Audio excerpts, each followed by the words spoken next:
Sorry. What are you sorry about, Sarah? What are you sorry about this time?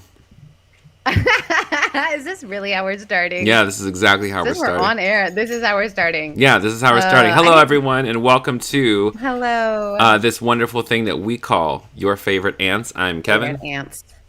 And I'm Sarah. And I'm coming to you live from Atlanta, Georgia. Coming to you live from Costa Mesa, California. And you know what? We really like the fact that you're here with us today. Thank you so much for being with us. Hallelujah. Blessed. Blessed be the name. Blessed be the name. We're messing around with a couple of different things right now as I'm kind of like messing around. We got a very special guest on the show for you today because if you didn't know, this is a live show and because of the power of technology, people can join us in real time. Sarah, could you please tell the people who's joining us today for Your Favorite Aunts? Yeah, so we have an uncle joining us today, Jared Byas, who is one of Kevin and I's favorite people, and we say that even when you're not around, Jared. It's true. Sarah, you can't say the name before you just pull. You gotta give the credits and then say the name to get him hyped. Okay, Start over. I'm sorry, I'm a really bad. Okay. Okay, yeah. Let's go back to last week. Start over. Okay. 3, 2, 1. Today's guest is one of the hosts of, but that gives it away too. It doesn't matter. You're giving the credits. You just don't say his name. Okay. You put the puzzle pieces together. And it's to get them hype. It's like when I walk on stage and I say she's the pastor of First Costa Mesa. She's the host of Sonderless, the podcast, and Your Favorite Aunt. She's the author of 2 books, and she is well known within the Methodist community. It's Reverend Sarah Heath. That's how it goes. Yeah. Now try that. Try again. 3, 2, 1. Go. Today's guest is the co-host of a widely beloved podcast called The Bible for Normal People. He is also a well-known author, has written several books, and he is an entrepreneur. He is a former pastor, and to add to all of that, he is one of our favorite people. Ladies and gentlemen, with no further ado, may I introduce you to one of our favorite people, Jared Byas! Bam, bam, bam, bam, bam, bam. Let's get the applause in there. That was some applause. Absolutely. I'm so nervous. Let me try something real quick. I'm going to do minus, and I'm going to do minus. Are you going to introduce him again because I did a bad job? No, you did a fine job. What do y'all see now? Do you see anything good? No, it's the same. I see the same. Well, God hates us. That's what we've learned today. Unfortunate. Very unfortunate. But sometimes it'd be like that. But regardless, we're here together, Brady Bunch style. Jared, would you mind tilting your camera down ever so slightly? Yes. Just to get you in the center of that frame. Oh, yeah. Jared looks like. Looking so fly. Go to YouTube. Go to twitch.com or twitch.tv/Your Favorite Aunts. What? I'm going to a baseball game, and so I'm wearing an Angels shirt. Oh, nice. The straights have entered the chat, y'all. Oh, my God. Anyways, Jared, so offensive. I am the most offensive here, but Jared, we have a couple different things we do on this show, and the first thing we want to know is how the hell are you? Yeah, we start with how the hell are you? I am good. I'm solo parenting for the weekend. My wife is on a herbalist retreat in upstate New York for the weekend. So, yeah, so it's good. It's all good. So all 16 children, you're taking care of all 16 of your children? All 47,000 children. Yes, to both of those. It actually started at 16 at the beginning of our time, and it's up to that over 40,000 now. Wow. That's how quickly we populate. I'm really impressed at your evolutionary prowess. I think that's the first time I've heard you use that sentence. I'm just really good. I've been watching a lot of Schitt's Creek recently, and so I've just got a lot of Moira Rose. And it's like, I'm just very impressed with your evolutionary prowess, Jared. Very good. You seem to have a lot of bebés. Yeah, a lot of bebés. Soira, what about you? How's the week been? How are you feeling? Checking in. Currently very sweaty because I have to keep all of my windows closed, and it's very hot right now. And I have to keep my windows closed because there's construction happening all around me still. I know I complained about it last week, but this week it's not like construction it's not like construction like they're not on your schedule, obviously, Sarah. So like you don't have to. No. Don't apologize for them. Yeah. And don't apologize So for complaining about it. It's annoying. I know, but also like I'm sweating and like I feel a little bit like, you know, so a little self-conscious. Ew, I don't like that word. Because I'm disgusting. Yeah. How the hell are you doing? Wait, what, Jared? I was just gonna ask: is this primarily a segment where you just apologize and Kevin just keeps telling you not to apologize? Is that what we do? Yeah. Here? So this is the Canadian portion of the podcast where I am sorry for everything, and Kevin makes me feel better about it. Yeah. This first part is actually called "I'm Sorry," with a tall O. That's the new segment. If you like the name of the new segment, comment below. Let us know. It's basically me learning how to be empowered. Yeah. It hopefully will empower other people. So, friends, if you need to be empowered today. Yeah. Take my my admonishment of Sarah and apply it to your own life. Take up some space. Yell at somebody. Get mad about something. But now that we've checked in, I do have some things that I want to discuss today. I want Jared's take on them because this is very important. As Jared is like obviously the cultural commentator of our time. Oh, that wasn't in my intro. Should we start again? 3. Oh my God, shut up. Oh my God. Well, we have come to the portion of our show called Did You Hear? Did You Hear? Did you guys hear? I heard. Oh. We have sound effects now. Perfect. So, did you hear? We've got basically anything going on pop culture or otherwise that we are interested in talking about. We have 2 sport references, which I think the straights are affecting you. But anyway, keep going. But also, it's just like, it's being relevant. It's called being relevant, Sarah. I don't know if you've heard of that. Sorry. Just kidding. So Naomi Osaka this week has withdrawn from Wimbledon, according to ESPN. She said that she's taking some time with personal family and taking personal time to spend with family and friends. On top of that, she was recently like fined, or like they said, like if you don't show up for the press, we're gonna fine you. And she said, "Deuces, I'm out." Yeah, and tell why, because that's an important part of it. Why does she withdraw? Because she's fucking, like, she's got social anxiety. She's like somebody... Social anxiety, and so being in front of the press has been really negative for her mental health. And so she said, I can't do it like this. I would love to provide any sort of press package I can, but I can't do the question in person thing. It really is detrimental to my mental health. And they said, then get off our tour. And she said, fine. I'm for it. I think she did. And now these bitches are going to lose a lot of money because you're losing all of her fans and all the people who like also have a problem with the way it was handled. Yeah, it was really like one of these things where like we can't make adjustment for people who have actual diagnosed mental health. At this point, it's 2021. What are we doing? Jared, thoughts on tennis? Yeah, because here's the thing. We'll talk over. Here's the thing. I forgot my tequila in the kitchen. Jared, talk about this. I'll be back. I have to get my tequila. Well, I don't have a lot of opinions other than what you guys said. I think it's I go back and forth. I think the whole thing plays out as it plays out. I mean, I think they can require whatever they need to require, and people can say no, and they can lose money, and that's how that cookie crumbles. So, yeah, I mean, I think it's unfortunate, but that's how it goes. And again, hopefully maybe that changes for the future and more people can speak up about that. And sometimes I feel like we think that there's only one way to do things. It's sort of like the pandemic and working remotely, and how many people were like, we can't do that because we'll lose all this. And then you had to, and lo and behold, it worked out.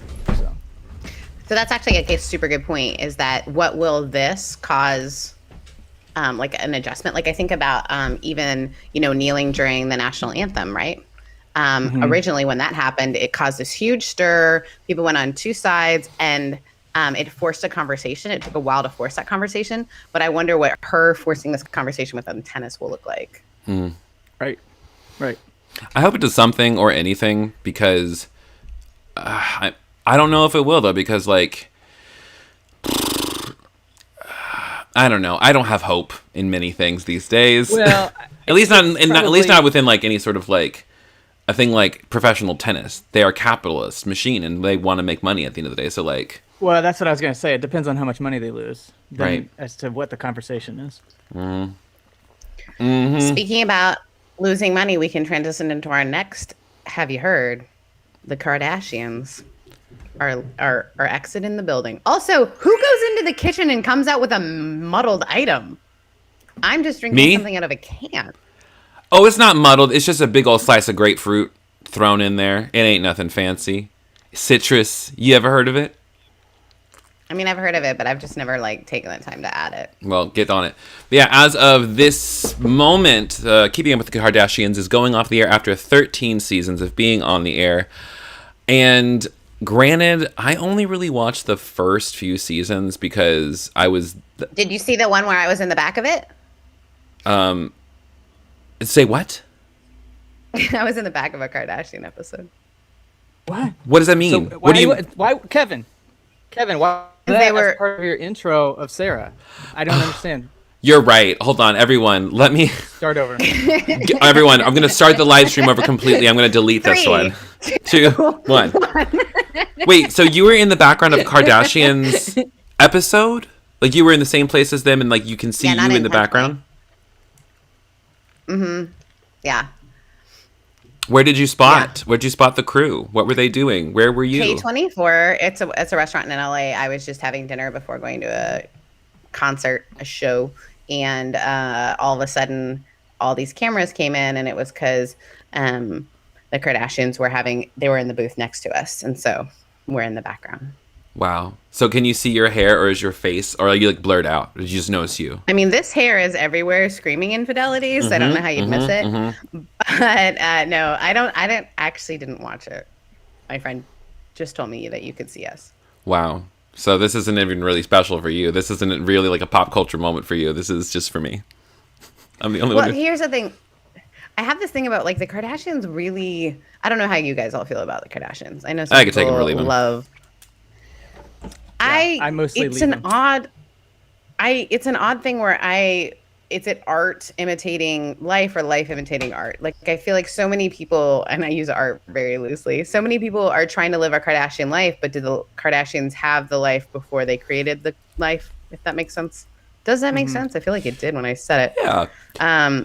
It's a fake reality TV, it's fake reality. But I have to say, it wasn't oh gosh, guys, and I'm blanking on the name. The basketball player who is married to a Kardashian for a while. Oh, he was married to Chloe. Shit, what was his name? What's his name? He had a horrible accident. Anyway, it was him. He was actually the one who was in the booth next to us, and as well as her brother and one of the younger Kardashians. And what I had an awareness of, to be honest, was all of a sudden all the cameras showed up, right? And you could tell that this was meant to be like a caught moment, like TMZ showed up as well as the Kardashian film crew. So originally it was just the film crew. They tried to come in a little discreetly, but you realize how much of it, here are these people trying to have dinner together. How do you have real relationship when everything you say and do is filmed? And I guess there's a little bit of that, right? People are experiencing that in a different way. But it was a really odd moment to witness. I mean, also just as someone who has never been on a reality television show myself, I wonder if for them they're like, you know what? If these people are going to pay me to follow me around with a camera, I'm going to do it. Because yeah, I never want to get mad. I never want to be mad at anyone for getting coin, but I will say the way, it's celebrity deification and just kind of putting them on this level of, if I get this, I will be happy. And I don't know. It's hard. Celebrity culture is very strange because I also recognize the ways in which I also aspire to that in some ways. Because, I'm not going to lie. I went on Sunday when I went to the Shaka Khan Hacienda. I got recognized 3 times by 3 different people at a queer dance party in Atlanta. I'm not going to lie. That made me feel pretty good. For your work in LGBTQIA advocacy, not for your dance moves. That's fucked up, Sarah. I just want to say that everyone was recognizing my dance moves. All right, so I mean, no, your dance moves, but I'm just saying, aren't those the same thing? You're right. Sorry, Jared. Clearly is right. Your dance moves express your theology, obviously. Embodied. Also, speaking of dance move embodying my theology, I want to say, happening in our pop culture, shout out to our girl Rachel Held Evans and a girl Matthew Paul Turner for your new book. Mm-hmm. It's so good. Yeah. Really great. It's great to have Matthew on the podcast too, just to hear more of his heart and everything. So take a listen to that episode. But it was good. Which podcast is that on now? The Bible for Normal People. Is that a podcast that you host? I'm a co-host. Did you not listen to my intro? Some might say I'm the main host, but that would just be my mom. Oh. Yeah. Oh no, my dad is equally a fan of both of you. Just so you know, my parents are the biggest fans of Jared and Pete. Like, I don't even know if they listen to our podcast, but they definitely listen to Jared and Pete. I get that. Because Jared and Pete, I feel like they have we're going to create something artful and delightful and delicious, and I'm over here screaming about my tequila, smoking a joint off screen. And I yelled a Chris Carrabba song as reference. So we're doing great. I did just buy tickets for his new show. Does your family listen to or watch the things that you do? Because my family does not. Not they at do. All. Not a bit. Yeah. So I think that's just part of the course. My brother is shy, and so since we were little, my brother has been pulling me down, saying, "Please stop." And so I think I am my brother is so great and so supportive, but I think it makes him nervous, actually nervous, that I am who I am. Let him be nervous. Have you apologized to him for being you? No, because we're both Canadian. So what happens is you get in an apology loop. So sorry that I'm sorry. And no one knows who's sorry. Then there's a sorry war, which just is And eventually you all come back to the heart of worship anyways, right? And that's how hockey started. Everyone was really sorry. And that's how hockey was created. And so it's wondering. So hockey is the one place where just everyone understands that when I punch you in the face, I'm already sorry about it. Yeah, it's a preemptive sorry. Got it. I love that. Mm-hmm. Yeah. Sorry. Sorry. We're talking about all right. being sorry. Moving on. I don't know what this next one is. You put it on here. Who is she? What's going on? You might know this, Jared. Christian Eriksen. Do you know who that is? No. So Christian Eriksen is a soccer player who plays for Denmark. He's 29 years old and he had a heart attack on the field. And as he had a heart attack on the field, the other players grabbed flags from I think they were playing Russia, grabbed flags from the other opposing side, and they covered so he had privacy as they were trying to resuscitate him. And the fans of both sides, Denmark was yelling Christian, and I think it's Russia, I should have looked that up, were yelling Eriksen, and they were yelling his name. And it is this powerful, beautiful moment where all the players from both teams circled around him so that the medics could give care in privacy. He did survive, which is incredible. And he called both teams stopped playing. They refused to play until they knew his status. And then he called his team and said, "You can start playing. I'm going in for surgery." So that is actually a very sweet story. Yeah. Watching the videos, I was weeping, listening to because I don't know if you know much about football, soccer. They usually hate each other, right? They're usually very hooligans. Yeah. Literally, you have to sit a certain distance away in certain stadiums because pee in a bottle can only be thrown at a certain distance. So they figured that out. This is how aggressive hooligans are. But for them to just be he's one of us. And then the two teams that were playing later in the evening, someone went and got T-shirts, so they weren't even at all involved. They're from different countries. They were all wearing shirts that said "Get Better, Christian." And somebody out there was making a buck off of that. There's just we're selling the shirts $15 right here. Yeah, I got you. All the money is going towards his recovery. That man's not going to see $1 of that. That man, it just got. Well, I'm so glad that the only people who got to play water sports that night, wink, wink, are the people who had consent. You know what I'm saying? Wow. What? Wow. Okay, so water sports is another name for piss play in the bedroom, and so I was making a joke. It's an allusion for the urine in the water bottle. Oh yeah, no, I don't. It was funny. It was funny. It was funny. I didn't. Sorry. Hey, you know what? That actually that makes me think. Do you want to hear a story? I've never shared this. I don't think I've actually shared it out loud. Story time. Story time. But it had to do with pee in a bottle, and it reminded me of it. I haven't thought of it in years. Yes. Years. Yep. So I was probably, I don't know, 8 or 9 years old, and I had a best friend, David. And for some reason, one time we decided to just pull out our super soaker, which is not a euphemism, like our actual. It was a water gun, the water gun. Yeah, right. And we peed in it. We just took turns over and over peeing in the super soaker, and we just left it like hidden somewhere. So my dad went out to like clean up the yard. He thought he was being like great, and he came after me and David. Oh, with your own pee, with your. Oh yeah. My God. So we had to tell him because we wanted him to stop.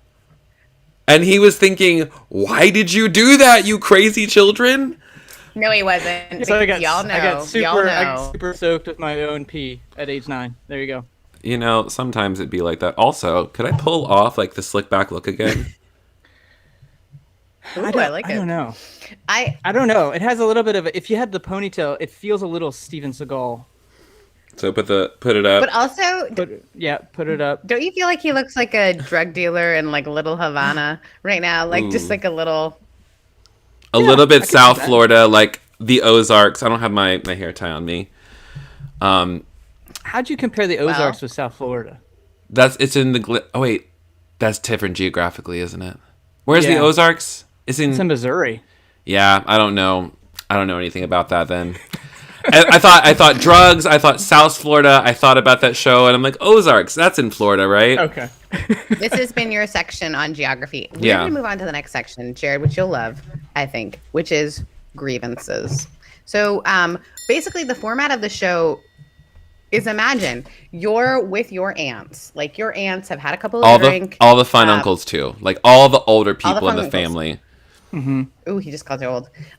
So it's all of the relatives are together, and it's always usually in a 3 format. So it starts off with them sharing how they're doing. Then we move into, hey, did you hear? And then it gets closer to like, then they turn it into grievances. And then we move into question and answer.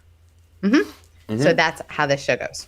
So we're talking about grievances. This is a good one. I was going to put it on here if you didn't, because it's actually a question that a listener wrote in today. So let's talk about Juneteenth, which is technically tomorrow, but is being celebrated today. Which is great. We love having the national recognition of a holiday that has been around for a lot longer.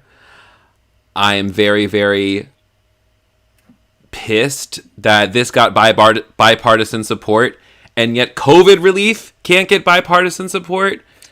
Environmental reform can't get bipartisan support. The George Floyd Justice and Policing Act cannot get support. Like, it's, performative. And so performative is the word, yeah. And I think that's a good word. Yeah. A lot of people have been saying, obviously, I always go to, there's certain voices that I go to listen to, and a lot of them are saying it's exciting and. Mm-hmm. Right. Yeah. No, I've been hearing that as well.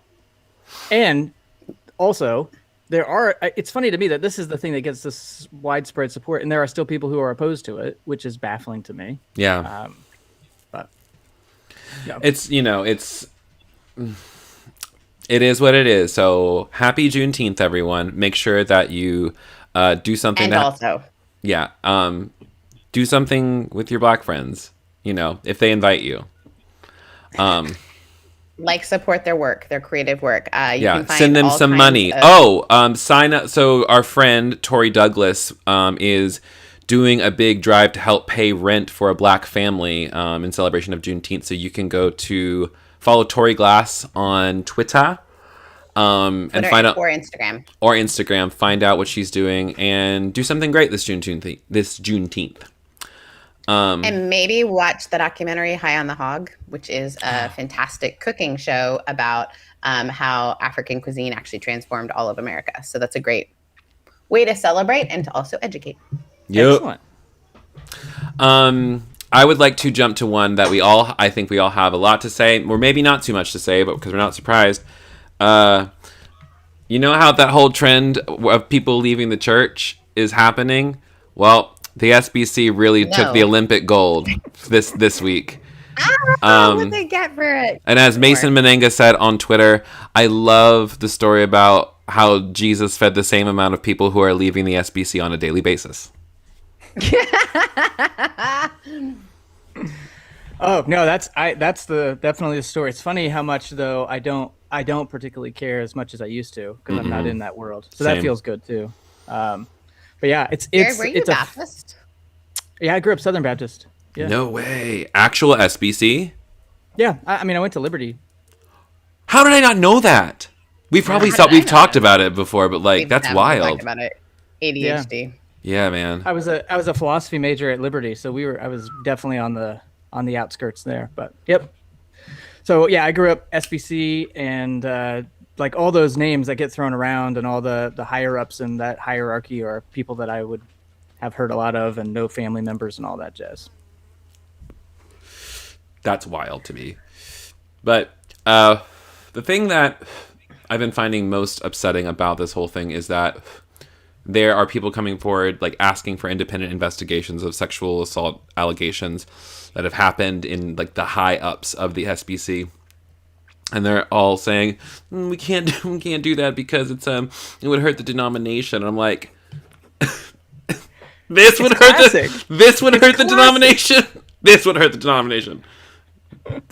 Oh, it's so classic. It's like, we can't be called out for the things because that's going to be, you just called the troublemaker, right? Like the trouble isn't caused by the people perpetrating acts of violence. It's when you call it out. That's the real problem, is that you're being divisive. Mm-hmm. Oh, that's the one they do. They love calling us divisive. That's the word. I literally felt my entire body go. Oh, same. I didn't know that was a trigger word for me, but there it is. Oh, being divisive within the body of Christ. There was nothing worse than sowing division, baby. Mm-hmm. Right. Oh, and they actually used this like, that's actually like they used like one of the proverbs. It was like 6 things the Lord hates, 7 things that the Lord detests, and like it's like the 7th one is the most important, and it's the one who sows discord among the brothers. Yep. And so, wow, that's hammered in there, y'all. I know. I love that though, because then when you go to the actual Bible and you see the prophets, it's almost like plays out the exact same way. Like that was the story of the people who covered everything up and just were saying good things about the higher ups and the elite and the monarchy. Then you have the real prophets who come along and say, no, that's kind of all bullshit. There's some real problems going on, and they just dismiss them as being troublemakers. So always the troublemakers. Yep. I want to know, we only have a couple of people watching today, but I want to know, like, did any of you grow up SBC? Is any of this shocking to you? The thing I read in the news today was that the person who got nominated to be the lead of the SBC is actually considered a moderate, if not liberal. Is that true? Do you guys know? Oh, no fucking clue. I don't keep up with that shit, man. I don't know. It's like, I know JD Greer is the current president of the SBC. Are you saying that his term is up? Oh. And they have a new one coming in. Because JD Greer was seen as like, I should have looked it up for you. Well, JD Greer was seen as a moderate. Like the guy who's in there now was kind of a moderate. I'm going to look it up, guys. SBC president. You guys keep What are talking. we comparing Oh, it yeah. to? So the president vote. Southern Baptist Convention elects Ed Litton. Pastor known for racial reconciliation, is the surprise winner of the SBC. Is he black? Is he black? He is not. He is. You're going to be surprised, an older white man, but he is known. He's from Alabama. What? The double shocker. That's too much. It's too much. Yeah, SBC, you really shook things up over there. But he is actually, people are having a really tough time today because he was the surprise. He was the no one thought he would win. Well, what's surprising about? You need to follow up on this. What's surprising about an old white guy being president of the SBC? I don't understand. That's a great point. I think the thing that's surprising is that the other person that was running against him, which I didn't know was like a student council, nomination here thing. But the person that was running against him was someone who was way more conservative. Fred Oh, hold on. No, that's a different person. Yeah. So in electing Litton, Southern Baptists bucked a push from more conservative members wanting to push the denomination further to the right, feeling that they had moved too far to the left. Litton was the only candidate. Keep going. Keep going. Who said we need to prevent more departures of minority pastors and churches from the denomination. Let's try to keep our minorities as part of the denomination. I mean, that's a great thing. Keep your minorities as part of your population. Mike Stone and Ed Litton were the two that had to head off for they had to have runoff because they were up against each other. What should be frightening to everyone is that Ed Stone is scarily conservative. Well, he feels like Mike Stone. Mike Stone is disappointed. Mike Stone. It's like that lawyer you call like when you get in a car accident. It's just like, call Mike Stone. He'll get your $10,000 settlement. He really wants the church to speak up against critical race theory and intersectionality. So that's who Mike Stone is. You guys are welcome. Cool. We live. And you both owe me, not casualty pay. What do they call that? The pay for like when you have to go into the. I need hazard pay for going in that part of the internet, guys. Yeah. I just read that from the SBC. Yeah. website. If you guys, drop your cash up, Sarah. How can people send you a tip for your emotional labor? Cash App Rev Sarah Heath, I bet. No doubt. It's Rev Sarah Heath everywhere else. It's Sarah Heath 5 on Venmo. Sarah Heath 5 on Venmo. Send her $5 for that. Buy her a drink. Oh gosh. Okay, I don't want to talk about them anymore. You know that my drinks cost a total of $5. It's really because fair. you are like me and you drink a vodka soda because gay. That's what makes me gay. I don't like women, but I do like a vodka soda. Yeah, it's like me. It's like anyone who drinks iced coffee, you're gay. That's how it works. I didn't know I was going to get a biology lesson here. Yeah, it's fact. Okay? Oh yeah. Last thing I have to complain about, and then we'll move on to some questions. And it's not really anything shocking. Actually, it is a little shocking and weird, and I would love to hear y'all's takes on this. Is that the Supreme Court sided with a Catholic adoption agency who is choosing to turn away prospective foster parents and adoptive parents who are same-sex couples.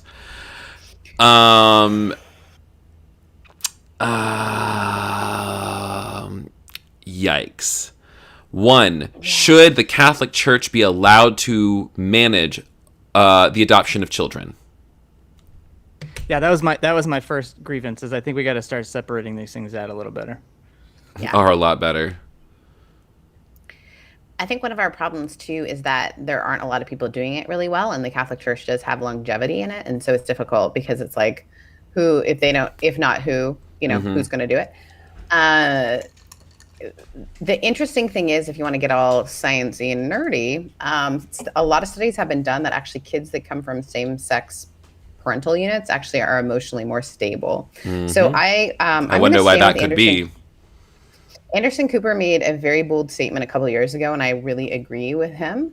Anderson Cooper, when these studies came out, it was probably 2 years ago, said, look, I'm going to stand with the rights of heterosexual couples to still be allowed to adopt, even though we know that placing them in a heterosexual couple could risk the emotional well-being of a child. Hello. And I nearly peed my pants because I thought, he goes straight into the camera, looks into the camera, goes, I want you to know, heterosexual friends and colleagues, I'm going to continue to fight for your right to be able to adopt children. But I think that's people will not be confused by the facts. Like they won't, they won't allow themselves to. Wait, that was a play on words, right?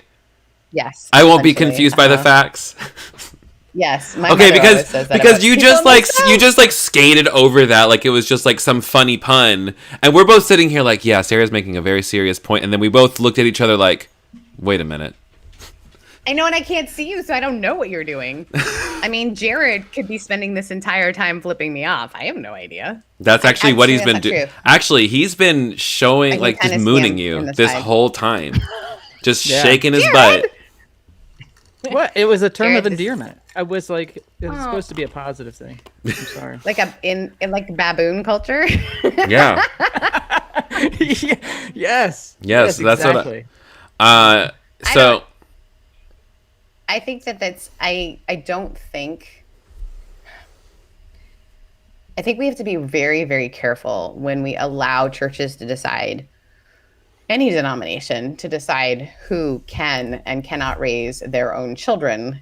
Let's just give the example of Indigenous people in Canada, First Nations. I mean, when we decide, it is just, there's so much to be said about how do we care for those among us who aren't, who don't have the ability to be parented by their own parents. And I think it's a layered thing because the foster system is completely broken. The adoption system is completely broken. And so there is this loveliness where the church steps in and quote unquote is the church, but then we define these things that we think are harmful for children. And we find out statistically it's not harmful for children, but we continue to go on and on with as if it is harmful to children. Yeah. And so, and I also just like want to like make like a little point, just like I wouldn't even like use the royal we in this point because I look at that and I'm just like, I am not responsible for what the Catholic Church is doing here, you know? Oh no.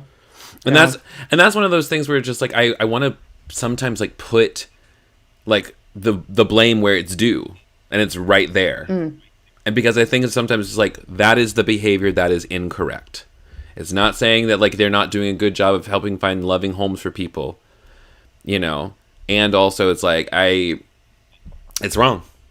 And so it's like it's not a mystery as to why. It's right there, and there's a way to figure out how to do it. It's just that again, like our country is, I hate it here now because I was gonna go into girl. Don't tell me what I love and do not love, girl. I love being here with my friends. Right. I love cities here. Yeah. I love the people. I hate it here. You know what I'm saying? I love that you put your hair behind your ears. You know. Anyways, I think we should stop complaining about stuff because I think that we need a little uplifting moment for a Friday because I'm kicking off my weekend. This is the last thing I have to do today. I don't know. Jared, what are you doing on a Friday night? It is usually homemade pizza and movie night with the kids because I am hip to that. How do you make your pizzas?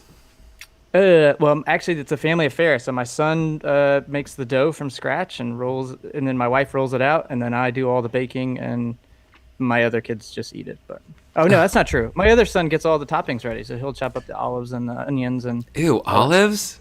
Ew. Yeah, two of my kids like olives. I love olives. Ew. Yeah. I had a friend of mine who we went out the other night. She said, "I want something with olives in it," and she's like, "Does a Manhattan? I want a vodka martini with extra olives." I'm like, "You've never had that before. I don't think you're gonna like it." No, I'm gonna like it. Had extra olives. She didn't like it at all because it was a dirty martini. And you know who likes dirty martinis? Old women like me. Yeah, absolutely. Old Hollywood broads. That's what you are. You're absolutely correct. Anyways, now we've come to the point of the show, which was the original name of a show, but then we changed it because it's what we do. It's called Ask Your Aunts, and here we are to talk about questions and give you some opinions. Maybe not answers, but definitely opinions. And Sarah, I want you to kick it off. What do you got for us? Yeah, so somebody asked the question in my direct messages about cannabis, which we asked them to ask about cannabis. So their point was, as a Christian, as a Christian, now that cannabis is legal in my area, does that mean it's okay for me to use it? And if so, you just said yes, that's it. Yes, done. Next question. And so how do we deal with social change when social change happens? So the idea of, I think it is a cannabis question, but it's also like, so if I start using, now that it's legal, which they say then gives it does that give it permission within Christian faith? Which, do you have a puppet? Are you about to use a puppet in this moment? No. This is my dog's toy. It has a squeaker in it, which I'm going to remove so I can give it to her. Okay. Go get it. I thought you were about to give us a whole cannabis lesson using a puppet. Oh my God! Wouldn't that be something? Maybe I should. It would have been great if you. That's actually like a song, and you would have had a whole presentation. Bum. Actually, cannabis is okay in the church. today I have my friend, Mr. Disciple. Disciple? Mr. Disciple? Girl, you got to get... Who's on your writing staff?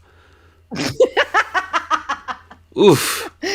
Listen, as somebody who comes from puppet ministry, like, I know a thing or two. I just offended an entire group of people. Those who are in puppet ministry. I actually had a podcast conversation with this amazing queer therapist in Chicago named Ray McDaniel, and they were adopted into puppet missionary family. They were like the sixth person adopted into a puppet missionary family.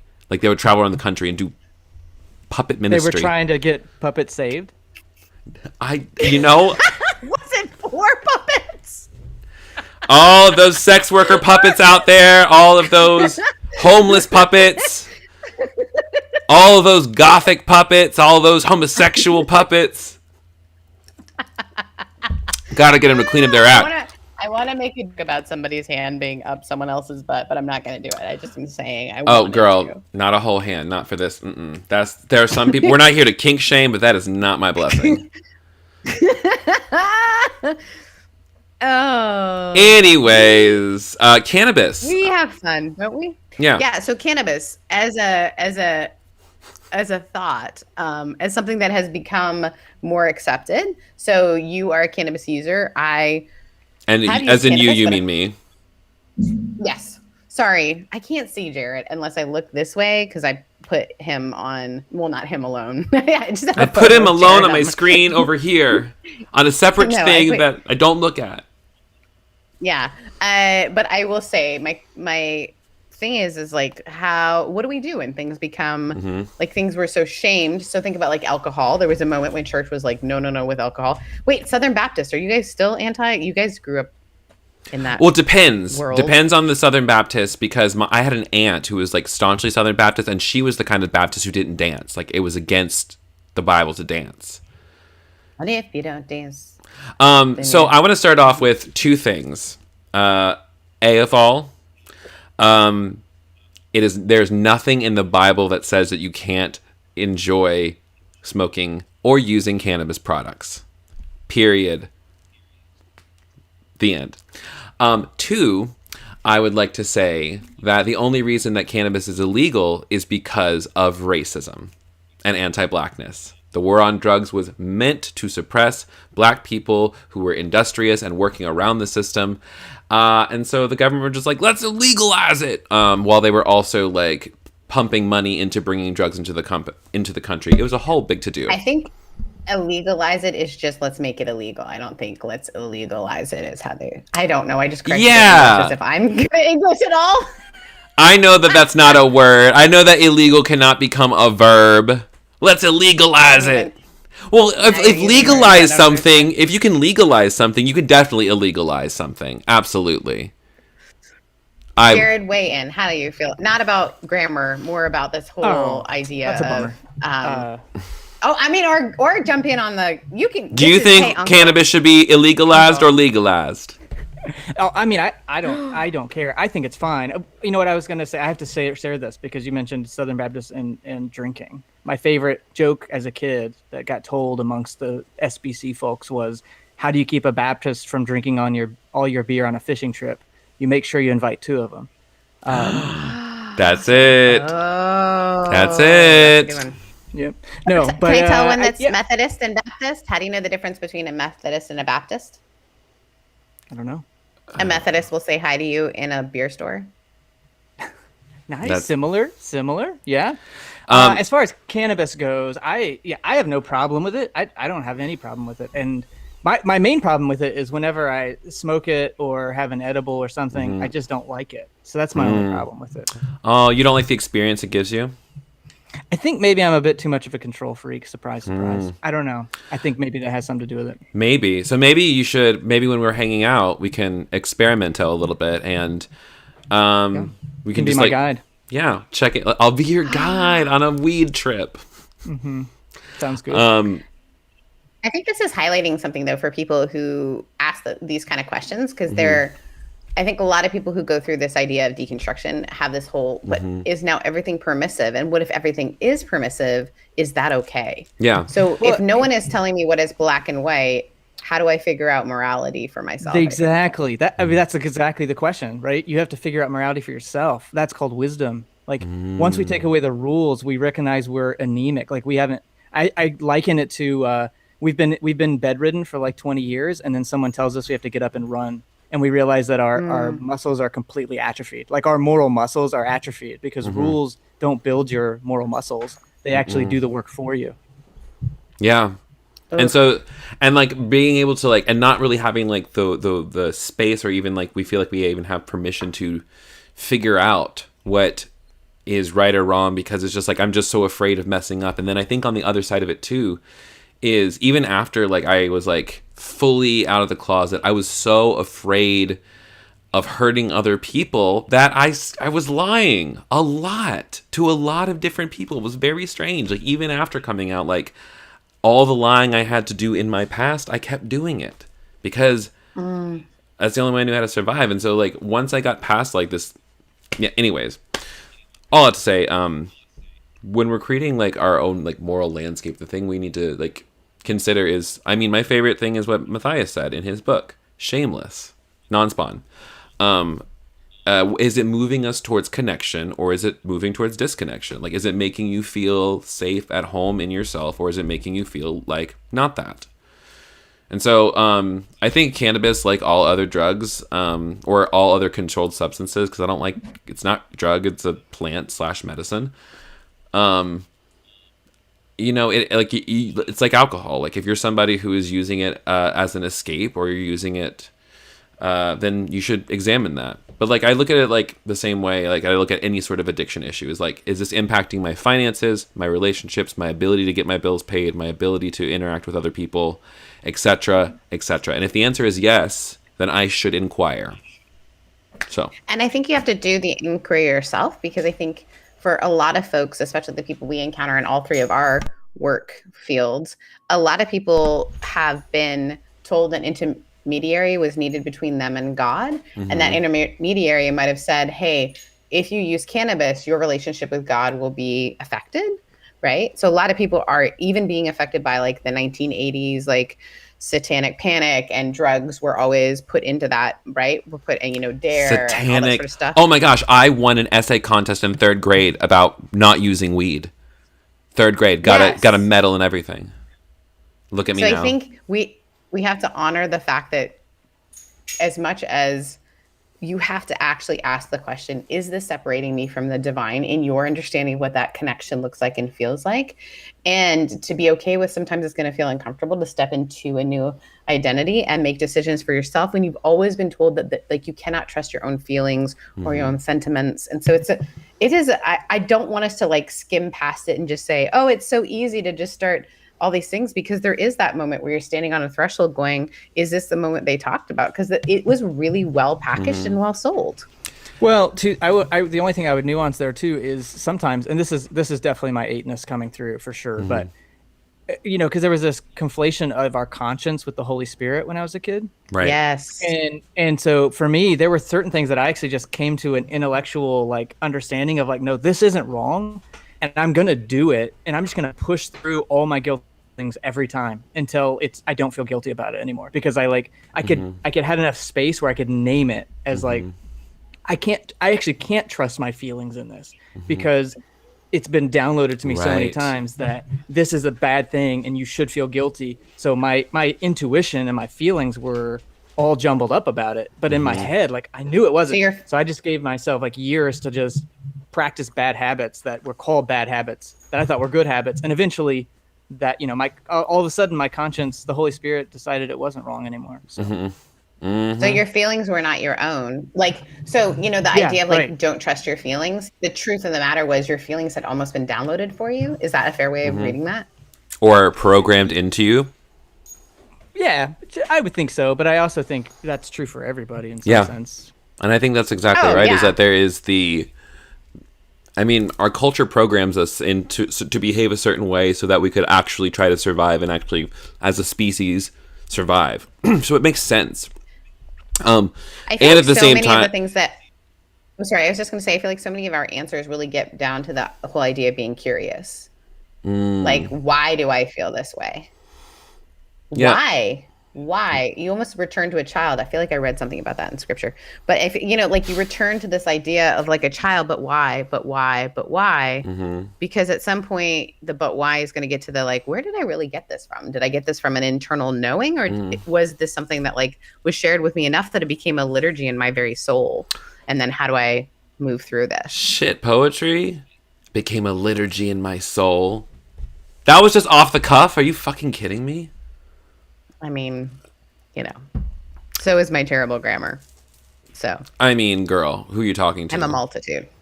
Multitude. Yeah, you know what the demon inside me? It's for... not homosexuality, it's dyslexia. I want to be healed of that. Okay, so we have time for one more question. Do you have a question? Jared, I actually joining us, by the way. Yeah, I don't think I do, but I do have a question for Jared Byas. And Jared Byas is among other things, just a lovely person. Is how much do you miss both of us? Like, do you think? How often do you think of me and Sarah? That's what I really want to know. I think of you bi-weekly. Yeah, that's nice. Mm-hmm. That's nice. Hey, I get to see you this summer, I think. Right? I know, we're so excited. So 2 things. Jared Byas is going to be joining me for the Wonderfully Made tour in Nashville, Tennessee. Just by happenstance, like truly. When just is that one? That one is. See, this is Friday, August 20th. Yes, that's correct. We're currently working on getting a space booked. It's going to be lit. We have guests such as Jamie Lee Finch, Juliana Zobrist, Matthew Paul Turner. In Nashville? Jared. Yep, and also I'm going to hit up MSJ, a.k.a. Mickey Scott Bay Jones, Dr. Robin. I'm really trying to pack out these last 2 weekends in Nashville and Atlanta to make them the coolest fucking nights.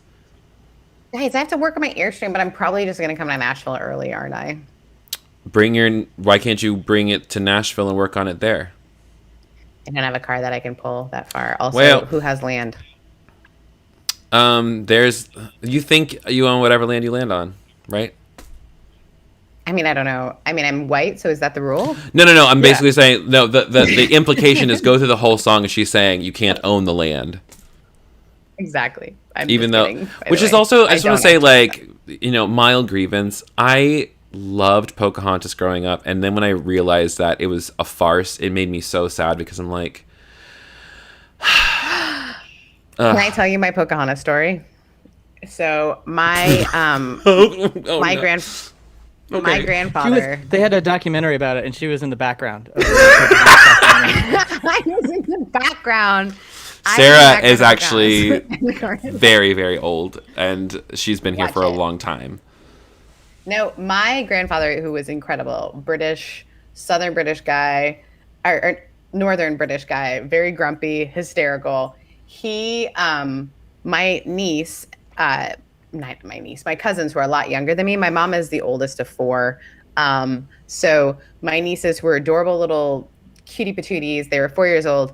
And I don't know if you know, people from Northern England almost have a Scottish accent. So my little cousin ran up, 2 pigtails, and said, "Can we watch Pocahontas?" And my grandfather says to a 4-year-old, "No, it's crap." And I proceed to tell her about why we can't watch Pocahontas because it is an inaccurate portrayal of the suffrage of those involved. And I thought, great message. Not sure a 4-year-old should be. That 4-year-old needed to know exactly what's going on. They can handle it. But it's still one of my favorite memories. And so he said, "No, it's crap." And my little baby cousin turns to me and goes, "We cannot watch it because Pop-Up said it's crap." There you go. And that is our family. Oh, little baby. For those of you listening to this on the podcast, there's a pug on screen now. Oh, shoot. Ooh, wait, I can't. Wait, hold on. I have to look on the other side. Does the pug have a mask? No, it's a harness. No, it's her harness, yeah. Oh, okay. Friends, scholars, and everyone in between, we have come to the hour, and I know that Jared has to go be a father because he's solo parenting this weekend, and I need to go eat some food. Sarah probably has something important to do, but before we go, Jared, is there anything that you want to promote? Anything you got going on? Anything? And also, where can people find you on the internet? Yeah, I mean, if you haven't already, you can pick up a copy of my latest book, Love Matters More. And Right here you can on my find that bookshelf. at jaredbyas.com. And of course, thebiblefornormalpeople.com is all things that. And it's so good, guys. Actually, Love Matters More is an incredible book. It's really good. It's V good. Sarah Heath, do you have anything you need to promote? No, not so much. This is my second to last week as a pastor, and so as a pastor in a local church, feeling a little bit nervous about that. I'm actually in the middle of our annual conference. Sorry, I just wanted to put that off. I love that you have sound now. This is so fun. I'm gonna grow my sound bank. I would love for you to check out my work at revsarahheath.com as I get ready to. I'm going to start doing a lot more stuff as far as like mailing lists and things like that, because I have been appointed to work outside of the local church. So that's pretty exciting. Our bishop just recognized me as an external pastor. So get ready, people. External pastor. I'm the internet's aunt. Yeah. My tour is coming to a city nearer to you. Please go to thekevingarcia.com/tour. Get your tickets. LA is going to be litty titty. Sarah Heath. My parents. You can meet. I was gonna say my parents, but I'm not gonna go there. I almost made some morbid jokes, but we're not gonna go there because we have to wrap up. Follow me on the internet, The Kevin Garcia. And until next time, everyone, we are very proud of you. I'm just very proud, Auntie. We're so proud of you. Jared, you've done such great work. Jared, anything you want to say to your nieces and nephews? And not I don't know what the gender fluid term is for a non-binary child, whatever. Maybe a nephew. We'll call them nephews. A nephew. Aww. Cute. Oh, cute. I like it. Yeah. No, I love that. I love that. I would just say it's funny. I was on a group with the people who are reading my book, and I jumped into their book study, and they just all look so tired from trying to be good Christians. And so I just kind of spent 5 minutes kind of pronouncing a benediction, a word of just stop trying so hard. Like, oh my goodness. Yeah. You don't have to try so hard to be a good Christian. That's so antithetical to the idea of grace, and you're going to be fine. You're enough. And so I appreciate that you're saying you're proud of everyone. That's a good word. Well, we're proud of you. We are. Thank you, everyone, for coming to another episode of Your Favorite Aunts. Until next time, remember, take your meds, call your person, shake your ass a little bit, and remember, we love you. Thanks for coming. And make good decisions. Make good choices, everyone. Bye.